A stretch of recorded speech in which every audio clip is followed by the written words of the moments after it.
ওইটা একটা।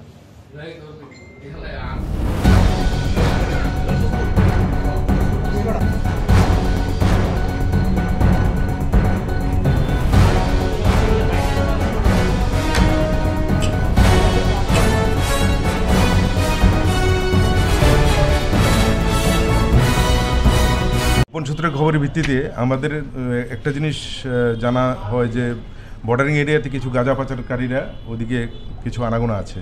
এই খবরটাকে ভিত্তি করে পশ্চিম থানার ওসি এবং রামনগর আউটপোস্টের ওসি দেবব্রত বিশ্বাস এবং প্রত্যুষ দাস ওনারা একটি প্ল্যান তৈরি করেন। সেই অনুযায়ী গতকালকে দুপুরবেলা একটি বাইকসহ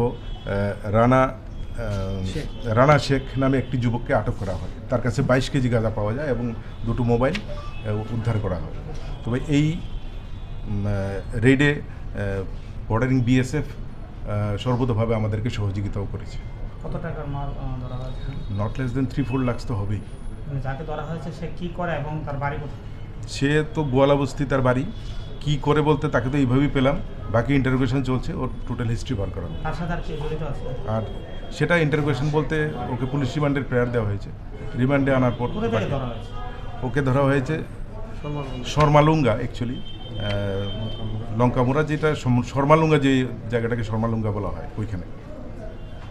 কোর্টে প্রেরণ করা হবে? আজকে ওকে কোর্টে প্রেরণ করা হবে।